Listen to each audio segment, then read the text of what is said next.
Professor Bautista Vidal, eu acabei de ler o seu livro, O Esfacelamento da Nação. Eu não sei se eu fiquei indignado ou assustado. O que é que o levou a escrever esse livro extraordinário? Eu não entendia, doutor Enéas, como é que um país mais rico do planeta, potencialmente rico, tinha seu povo na miséria e a nação inviabilizada no seu futuro. Então eu resolvi fazer uma análise global das políticas que levaram a isso e terminei constatando que elas têm origem externa e elas fazem parte de um conjunto harmônico que leva necessariamente ao desastre. Por exemplo, nós produzimos hoje, apenas com 13% do território, alimentos para alimentar 500 milhões de pessoas. Nós somos apenas 145 milhões e temos 30 milhões submetidos ao genocídio da fome. Nós estamos matando 1.600 crianças por dia de fome, todos os dias. Genocídio mesmo. Todos os A dias. que o senhor atribui isso, professor? Quer dizer, como é que nós chegamos a isso? Isto, como eu falei, é resultado de um processo que foi se montando ao lado do tempo, de políticas vindas, em geral, de fora e com a conivência da nossa classe dirigente servil e que está levando... Exemplifique. Desculpe, é para os nossos telespectadores. Tem exemplos concretos? Vamos tomar no campo econômico. Isso. Por exemplo, o Brasil detém praticamente o monopólio do quartzo de primeira qualidade do planeta Terra. O quartzo é uma matéria-prima essencial para todas as atividades do campo eletrônico, microcircuitos, circuitos integrados, computadores.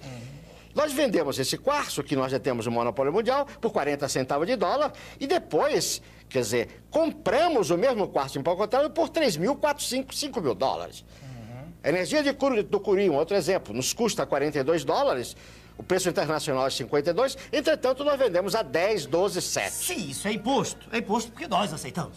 Evidente. Que os dirigentes aceitam. Evidente. Professor, uma conversa que anda por aí, badalada, todo mundo fala, é a questão do Estado mínimo. Como é que o senhor vê isso? Eu acho isso uma grande bobagem. Não existe Estado mínimo nem Estado máximo, existe o Estado necessário. O Estado é o instrumento institucional e jurídico de execução do projeto de um povo, do projeto nacional. Fale um pouquinho sobre isso, um projeto nacional. Projeto nacional é uma questão de atitude. Nós precisamos parar de dizer não à inflação, não à miséria, não à corrupção. Nós temos que dizer sim. Sim ao pleno emprego, sim à produção das nossas riquezas, ao progresso da agricultura, da indústria, da educação, da tecnologia. O oposto que está aí, né, professor? Exatamente o oposto que está aí. Exatamente o oposto. Ainda, quando o senhor fala nisso, mostrando que o Estado tem que ser forte, quer dizer, né? Eu digo ao senhor o seguinte, essa história das privatizações não está inserida nisso, não? Não está dentro do contexto? Claro, claro. Porque ao mesmo tempo que as nações hegemônicas fortalecem os seus estados, eles querem destruir os estados das nações hoje dependentes. Então o processo de privatização está nesse contexto. E tem uns exemplinhos, Quer dizer, agora aqui, essas últimas. Por exemplo, o caso da Usiminas, né? A Usiminas, que é a segunda mais eficiente indústria siderúrgica do mundo, né? Quer dizer, é um patrimônio de 15 bilhões com B de dólares, e foi entregue por um valor que não vale um gol usado. Isso é um dado da Procuradoria-Geral da República que estudou detalhadamente a questão. É uma transferência de patrimônio. A transferência de patrimônio. Professor, existe um documento terrível, que eu sei que o senhor conhece bem. Fale um pouquinho para os nossos telespectadores dele. Fale sobre o Consenso de Washington. Bom, o Consenso de Washington sintetiza num documento onde todas essas ações. Ninguém pode dizer que desconhece. Porque isso está consubstanciado num documento onde a participação nacional foi nenhuma.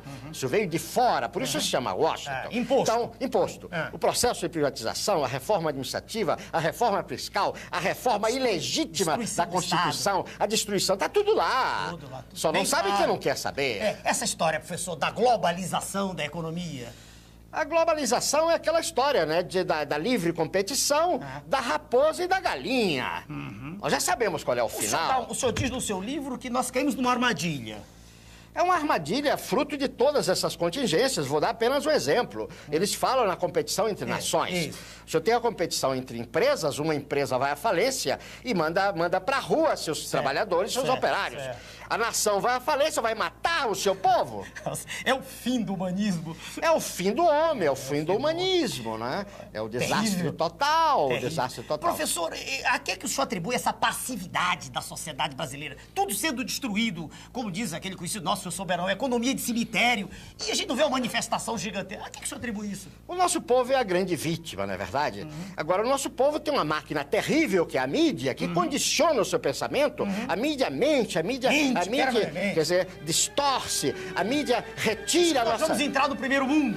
Diz que a mídia destrói a nossa autoestima, faz que nós não nos amemos a nós mesmos, Não nos respeitemos. destrói o conceito de nação, De a família. coisa de família. Professor, é porque o nosso tempo está chegando. Uma coisinha de que eu quero que o senhor fale. Isso é irreversível ou é reversível, professor? Enéas, Ah ou não, Esperança? enquanto houver um brasileiro vivo, nós vamos lutar.